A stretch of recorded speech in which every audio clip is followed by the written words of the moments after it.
Hello and welcome to the penultimate episode of this year's Rebel Watch. I'm your host, Erika Dierke. I'm Henry Stuart. I'm Mariah Evans. And I'm Paxton DeBardeleben. All right, guys. I'm on the hype wagon. I'm on the bandwagon. I'm with the baseball team. I'm back on. We're hot. Don't let the Rebs get hot. We've been playing incredibly well. I believe we won 9 out of our last 10. What do we think of the Tennessee series? Boy, am I glad we played the way we did. And couldn't have come against a better team than Tennessee. Y'all know I despise the University of Tennessee Knoxville. It is on par with my disdain for LSU, in all honesty. Like, I can't, that gaudy, god-awful shade of orange. No one likes y'all. You haven't accomplished anything in 30-odd years. You've won one national championship. Anyways, we walked in there. We owned the place. We got the win in pretty dominant fashion. We look fantastic. We're really starting to pick up momentum and really starting to hit our stride, and we're doing it at the perfect time. And in offensive fashion, our offense showed up. That's a huge deal. What do we think of our offense? I'm impressed. I said in my notes, dominant starting pitching game in the first 2 games that we won, and I was really impressed about this whole weekend. I felt Bacetta, everybody just stepped up and they said, hey, we're going to show everybody what we're made of. Like, earlier in the year, we all had concerns about what our bullpen looked like, why we couldn't get on base. We struggled offensively. And then all of a sudden, it just kind of clicked. I really think it's a testament to the coaching staff and, everyone on the team. We found leaders. It's going to take a minute for transfers, settle in and, get to know everyone and have that team chemistry. But I feel like everyone in a row just started, buying into the program. And just honestly building off the win against LSU, I feel like it's a domino effect off rip. Hayden Federico has been playing insane lately. Will Furness has been doing a great job recently. And then, everyone's been seeing Walker Hooks coming at the end of the game and just finishing opponents. It's just been great to see so far, and I hope we build up against Georgia. And, okay, so you mentioned pitching. Our pitching just continues to be utterly incredible. Kate Townsend had a no-hit bid going into the 6th. Hunter Elliott is 6th in the SEC in strikeouts with 73. So that's incredible. And I want to give a shout-out to Judd Utermark, who is now tied with Tim Elko for 2nd place in Ole Miss history, Ole Mystery, if you will, for home runs. He had 2 in the game against Murray State, which we looked even more dominant. Golly. We'll talk about that in a second. But he had 2 in that game, which now puts him at 46, which is tied for 2nd. So, I mean, he is really chasing that 1st place spot, which is incredible to see in real time. The Murray State win was fantastic, and that's a revenge game. That's an important game that means something to us. So, that's the most runs we've scored all year, and we held them pretty well. So, what do you think about that game? I think it was really impressive. We held Murray State without a hit until I believe it was the 4th or the 5th inning. The pitching was really, really good. The infield defense was really, really good, and that has kind of been a weak point for this team at times. But offensively, I mean, the bats got hot, and it stayed hot. I mean, it was like a tsunami, just this massive sweeping wave of runs, and then you just had these continual aftershocks of just little blasts and, runs here and there. It was just complete and utter domination. I was at the game. I was there in person. It was a great atmosphere. The student section was actually really packed out for a Tuesday night game. It was a fantastic atmosphere, a great game. Obviously, Judd Utermark, congratulations. Shout out Charlotte. Big dog. He did this at Charlotte Christian. He's doing it here, so ball don't lie. But no, the game Tuesday was a lot of fun to be at. We look fantastic. I've got a lot of excitement about this weekend series we've got coming up. Yeah, that was 17 runs in 2 innings. Which is that's an onslaught. That's brutal. That's me playing super mega baseball in my room on MLB The Show. Yeah, or whatever. Yeah, that's on easy mode. It was ridiculous. That was the first time that we won a series against Tennessee since 2018, too. And the first time since 2016 in Knoxville. So that's just a testament to how our program is kind of starting to, rise up, and maybe their program is less dominant than it's been, too. So huge shout out to that last weekend series. And I would like to look ahead to Georgia. And in general, we're finally in a position to talk about hosting a regional. I was scared we would even make a regional for a little bit there. So if we want to host a regional, according to Russ Edens at the Daily Mississippian, we have to go about 500 for the next 12 games, win about 6. And we have some tough competition coming up, starting with this weekend. Paxton, what do you think about Georgia? Yeah, Georgia's a super, super, super good offensive team. They're 13-5 in the SEC, number 5 overall in the country, 32-10 overall. That's kind of insane looking at their stats. But, we're rolling right now. They're rolling. Our pitching staff has been going honestly crazy. I feel like everyone's going to be involved this weekend. And Georgia, they have their leader, Danielle Jackson. He has a 3.78 average, 20 home runs, and 59 RBIs in 42 games. that's above Tristan Becerra in every stat category. So it's going to be offense versus defense, and I hope we just steal one game at this point. But yeah, go ahead. Well, I had that same thing, elite offense versus hot pitching. I think they got a bad man in Georgia named Daniel Jackson. I can't see us beating him. I just don't know. I don't like the idea of aspiring to win one game at home. I don't care if they're the number 5 team. I want to take 2, especially with what we have upcoming. Every team we're playing for the rest of the season that's in the SEC is ranked. And I mean, taking midweek wins isn't going to do anything. We need to win 6 more. We need to win 6 more in the SEC in order to host a regional.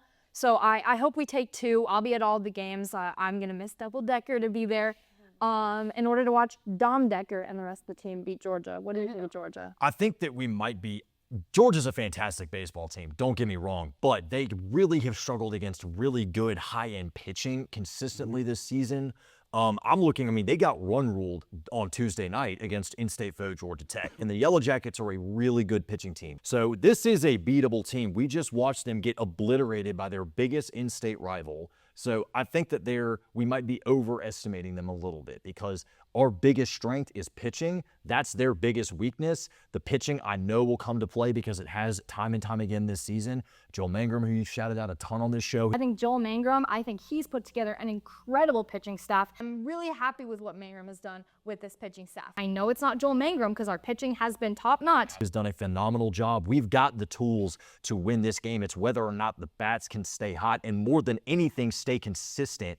That will be the determining factor. The pitching will be there. It's going to be on us to be able to score. Yeah, we have the 5th most strikeouts in the NCAA, not in the SEC. It's the 2nd most in the SEC, 5th in the NCAA. So our pitching is not just good, it's elite. Yes. And that is really refreshing. That's always a great feeling to trust whoever's on the bump, and I will continue to do so. We have the same rotation that we've had for a couple weekends coming up against Georgia, and I couldn't agree more. I have a couple more stats because I'm so in love with our pitching. Heading into the midweek, our K per 9 was 11.7, second most in the SEC, and our ERA is the 5th lowest in the SEC with 3.88. It's so good, and if our starter goes, our bullpen is trustworthy. Our pitching is so good. So hopefully, we can keep the bats alive because they certainly have been. All right. Before we head into the break, I am going to quickly play our very favorite segment recently on this show, Stuart. We're going to take a look at that right now. What color uniform combination did Ole Miss wear versus Tulane in 2023? We were on the road. It was in New Orleans. Yeah. Were those the white with the red accents? Define me. So white jerseys with red numbers, red lettering. Yes, you got it. So, the last time that we wore those, Yes. prime time against Georgia, when we lost 52-17, we have not worn those uniforms since then. Yeah. Ask Henry any college football or basketball question, and if you know the answer and he doesn't, you get $1. What is Mississippi State's nickname for our head basketball coach? Ooh.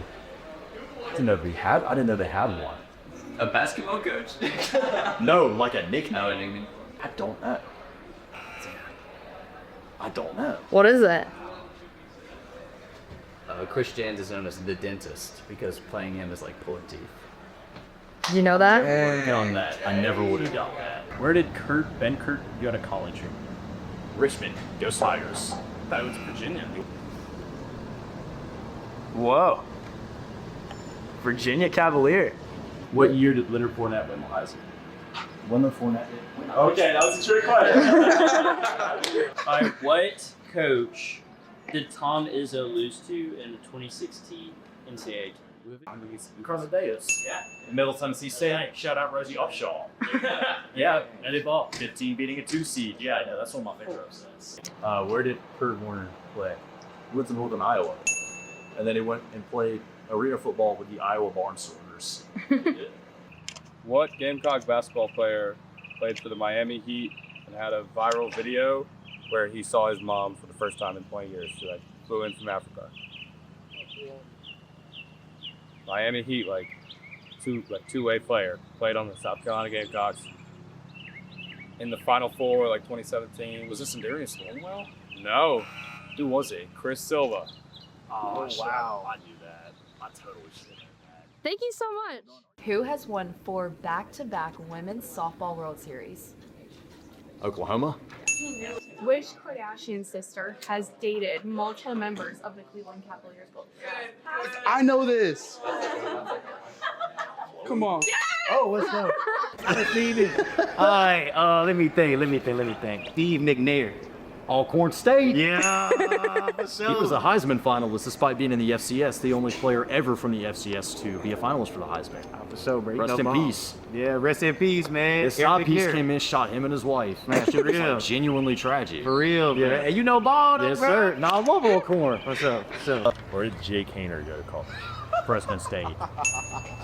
Whose Bachelorette season just got canceled? I don't know. I've never watched The Bachelorette. This is all over the news. I don't pay attention to things like that. It's that time of the year again, fellas. When the mornings are hot, the afternoons are hotter, and football is on its way back. The games is won by the battles fought in August.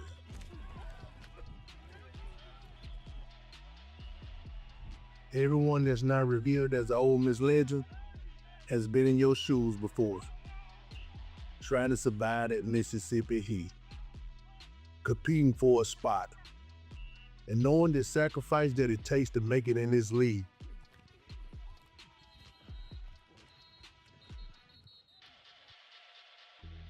You go into this money collection of men from 100 different places, and if you work, you emerge from it as one team with one goal and one heartbeat.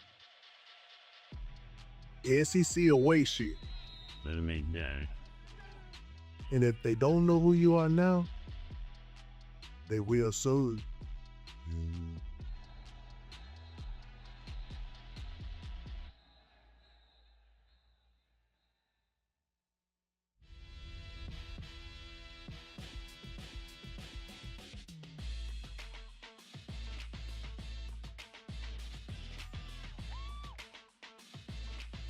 The dynamic freshman is starting to make his impact.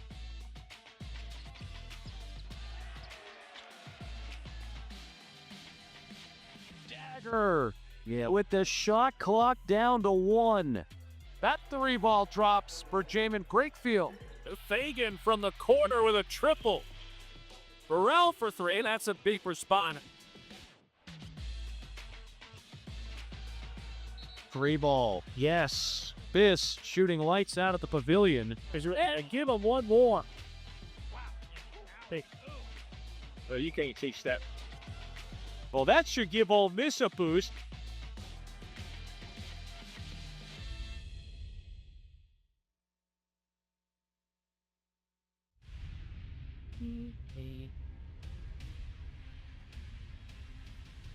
Ole Miss 18th NCAA tournament appearance. This is fun, folks, as Baker's peeling it. Little heat check. Snow Collins for 3. Bring it up, Knowles. Said, I love Madison Scott. Ole Miss Rebels are having a lot of fun, and you can see why.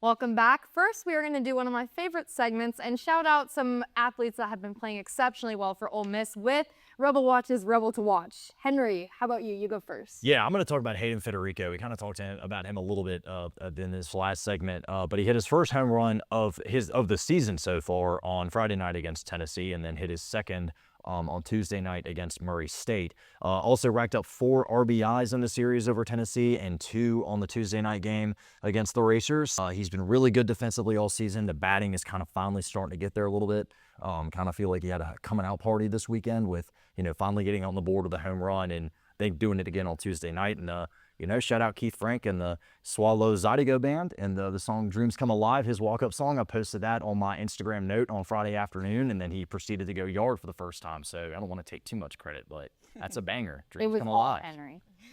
So my Rebel to Watch, and I shouted him out last week. I'm just going to quickly shout out Walker Hooks, but it's Walker Hooks. He has emerged as a closing option for us. I would say the best closing option. In all of his appearances, he's had 15. He's only allowed more than 1 earned run twice. That always keeps the game within reach. But just stats, he just was put on the watch list for the NCBWA Stopper of the Year midseason watch list.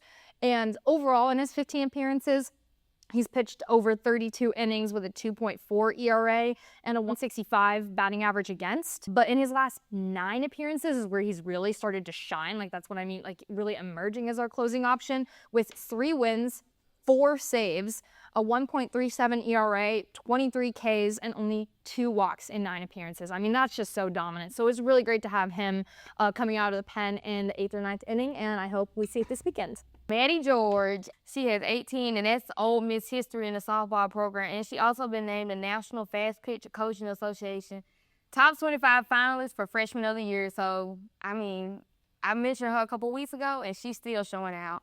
Yeah, I'm going to take a little different route from baseball and softball. In honor of the NFL draft tonight, I'm going to go DeJon Stribling from Ole Miss. 6'2", 207. He ran a 4.36 40-yard dash. Dude's an absolute stud. Ridiculous. I'm going to do a little Sean McDonough call. Chambliss behind the defense. Stribling basically won us the Sugar Bowl. It was electric. I was there. One of the best days of my life. He's likely to be a second-round pick. Stribling does everything for us. He had a bunch of monster games this year. Obviously the one versus Georgia. Then he caught 2 touchdowns against Mississippi State, jump balls in the back of the end zone. And then one of my favorite plays all year was against Florida when he caught the ball in the middle of the field and ran past everybody. I'm excited for Stribling. If it was up to me for the Saints, because I'm a diehard Saints fan, we'd pick him in the second round. But, Mickey Loomis doesn't do what I like to do. Yeah, but I'm just excited for Stribling. I think he has a great NFL career. I think he could be like a A.J. Brown, DK Metcalf type. If kind of a mixture of both. He's super fast, physical, can run. NFL prototype receiver is going to be great in the league in the next couple of years. Speaking of, happy draft day to all those who celebrate. It is round 1 today of the NFL draft, and I want to keep in tune with what Paxton was just talking about, to talk about maybe some of the other Rebels that might be picked up on the board. Me personally, I'm just going to go out on a limb and say we're not going to see any, Ole Miss shouted out this evening for round 1, and that's okay. But despite our, historic NFL draft last year, there's still going to be some Rebels taken in the draft this year. I think DeJon Stribling is going first. Who else do we think is going to be picked up? Diego Pounds, that's what I said. I think he's going to get maybe 4th round, maybe 3rd, I don't know. I'm thinking Daquan Wright. Yeah, I think that's a guy who could probably be taken somewhere between the 3rd and 5th round and make really an immediate impact for a franchise. I mean, I'm looking at this as a Panthers fan, and obviously, we need a real tight end. He's terrific. He's unbelievably athletic. He has a good football IQ, contrary to how he was playing in the back half of the first half in the Sugar Bowl in the playoffs.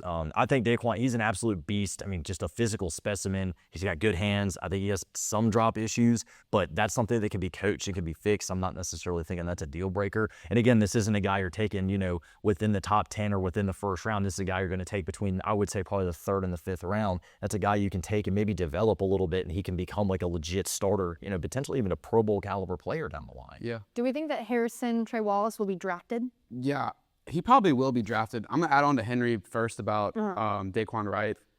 Dude's a stud. I think he is going to be one of the people that are going to go up further in the draft, go rise on the draft boards. This tight end class isn't very significant in the NFL draft. I'm kind of a mock draft nerd. I've been doing my research. I think the only tight end above him would be Kenyon Sadiq from Oregon, and he's what projected top 15 pick this year. I do think Daquan White has struggled a little bit this year in clutch moments. But if you remember that catch from LSU with Chambliss roll, and he caught it like this with his one hand, dude's a beast. Xavier Harris, also y'all didn't mention, huge D lineman for us this year. He's going to be a rotational piece for some NFL team this year. I don't know who, but I could see him going mid-rounds. Trey Wallace should get drafted. He had some huge games for us this year, especially the Sugar Bowl, the game of his life. I think Sean McDonough called that, actually. He had the game of his life. He made big play after big play for us this year. So I'm looking forward. I hope Whiteout Williams gets drafted. He's big for us. But not a big class for us this year compared to last year. Yeah, so last week we got a little bit heated regarding a fight that broke out at Swayze Field. So inspired by that, after the break, we are going to be debating more hot topics from Reddit. We'll see you in a minute. My passion is journalism. Here at the University of Mississippi, we produce a nightly half-hour newscast, broadcasting regionally on cable and globally on the World Wide Web. It's the kind of experience that is preparing me to walk into any news station in the country with the skills and abilities I need to succeed. So it's not just preparing me for the real world, it is the real world.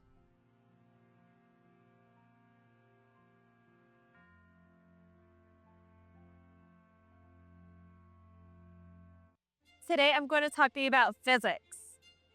Come on in, girls. Let's go. This is the first rocket to get humans to Mars. Really cool. I'm a rocket structural engineer, designing and building parts of the rocket. You are the generation that will be stepping foot on Mars. Do I have a group of astronauts on my hands? Yes. You can become a rocket scientist or whatever else you want to be. These are more than just the sounds of a safe place to go after school. These are the sounds of interest being ignited and of mentors making an impact. At Boys and Girls Clubs, we don't do just one thing. We do whatever it takes to meet the needs of every kid who comes through those doors. Because whatever it takes is what it takes to build great futures. Great futures start here.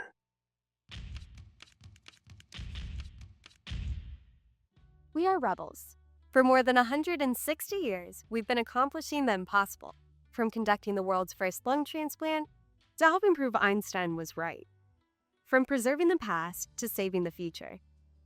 We are Mississippi's flagship university, a place where passion and learning unite, where friends become family, where small-town charm meets world-class innovation. We are the University of Mississippi. We are Ole Miss.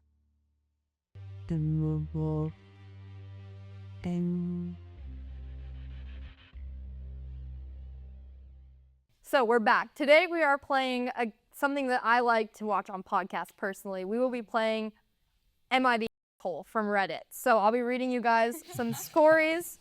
This is inspired by my mom. She listens to Smosh play this game all the time. Oh my god. Your mom watches Smosh? That's insane. I respect. That's awesome.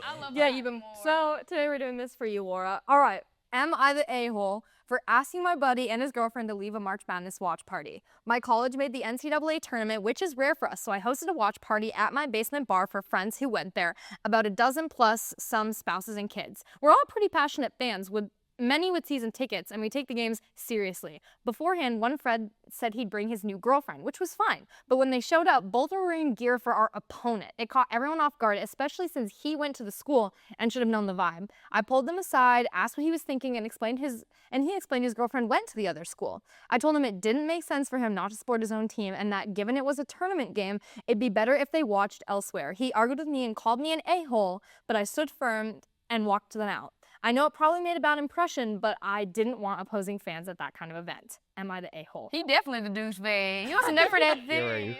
You're the jerk on that one. Never that serious. Like the number of times that like I've watched like games with like people on like both sides of a fan base like is so many. I mean, I've watched plenty of Carolina Duke games with both Blue Devil and Heel fans there. I've watched plenty of State games with Pack and Tar Heel fans there. Like that's such a I don't know. I don't know what you're thinking. Ole Miss is playing and you're hosting a party like in Oxford. Yeah. And someone brings like. Yeah, no, you can be a diehard fan, but you got to be able to live with someone in your room. Like that's what I'm saying. If you had a Mississippi State shirt on, obviously I talk mess to you the entire time, but like, it's kind of sportsmanship. Yeah, it's like you're gonna be that immature about it. New girlfriend too. Oh, that's so awkward. Yeah, we got to be respectful of other people, guy. Absolutely. It's a commercial when a dude comes up with the Duke. I checked Allstate. Oh my god. Only if you're wearing LSU gear, Henry. Oh yeah, LSU. Unless it automatic ban. Yeah. There'd be some shout out to the comments on social media on that LSU reel, by the way. That was ridiculous. We're 16th in education, by the way. So Yeah, I don't know what y'all are. Everyone can have it in their mind that we're 50th. We're not. We've jumped up. All right. So we all agree, jerk. Yes. Jerk. Next. Am I the a-hole for standing at a college football game? I, 35 male, with have season tickets to my alma mater's football team since college. Same 4 seats the whole time. Our section is mostly resale, so the crowd changes a lot, but this game was nearly a sellout. My group stands for big plays and all third downs, like much of the stadium. The guys behind us, probably in their 50s, complained early on. I ignored it, but in the second quarter, one asked me to sit. I said no. It's a big moment at a football game. In the third, they called security. Security told us not to stand on seats. We weren't. And asked us to sit. I pointed out tons of others were standing unless they wanted to move us, and they ended it. By the fourth, the close game had us standing a lot, and they kept calling us a-holes. We argued about it, but I don't think I was wrong. Am I the a-hole? Absolutely no. Absolutely not. I see both sides. You said those guys were 50 and they're 50. So maybe I'm gonna crash out if you say that. maybe they couldn't stand up to see the rest of the play like everybody else. So I do see where the guys are like, oh, I want to stand up. It's a big moment. But I do see the older guys and they're like, well, I can't see. No, I kind of get both sides No, too. Mariah, if you're gonna pay $300 for some football seats and it's gonna be a big game, a sellout crowd, if somebody told me to sit my ass down at the Georgia game, I would be pissed. That was the most electric experience of my life. Nobody's gonna tell me it's not my grandfather, it's some random. You're not paying $300 just to sit down and watch the game. Like, you're gonna stand up and be a fan and be energetic. That's the most BS thing I've ever heard. I went to a White Sox game, shout out Uncle Chuck, with my like older great uncle, and the guys in front of us kept standing up and he couldn't see, and he was like telling them, don't go to a sit down. stadium if you're not passionate about it. He is passionate about it, but he cannot stand up.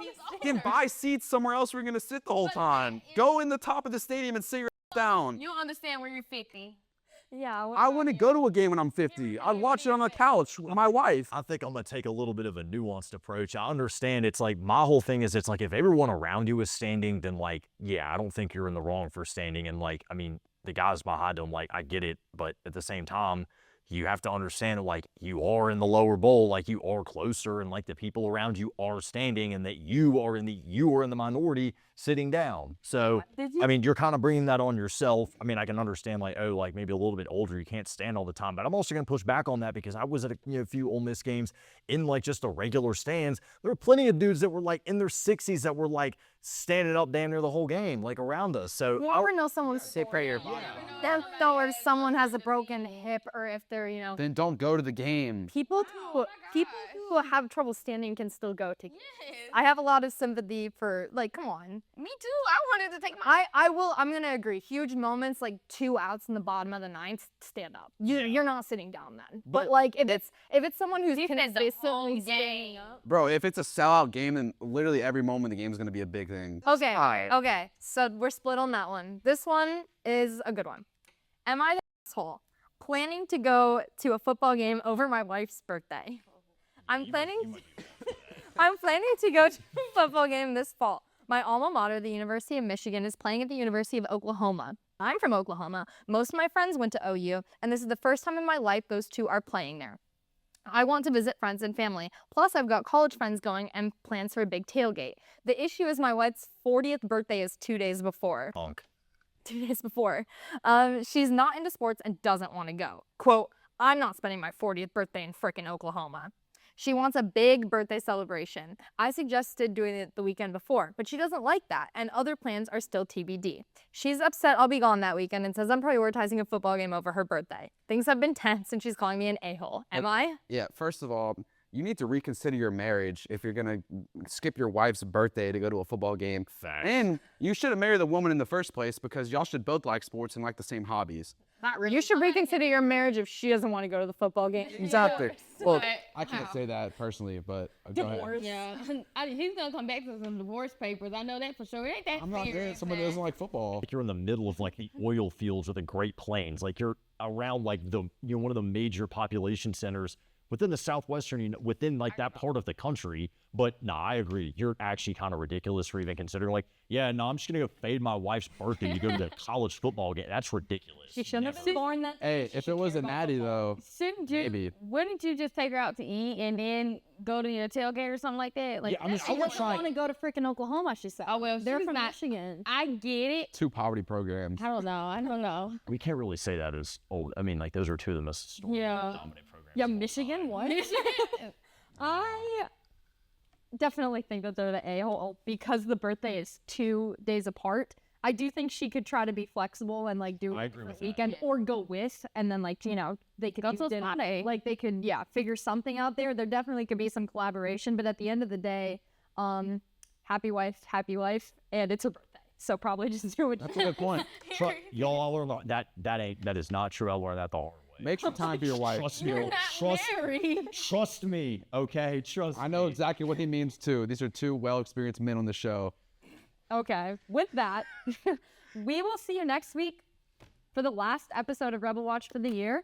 I think we got to the bottom of that. We're marriage counselors, add that to the list. But for now, I'm your host, Erika Dierke. I'm Henry Stuart. I'm Mariah. And I'm Paxton DeBardeleben. We'll see y'all next time. Howdy,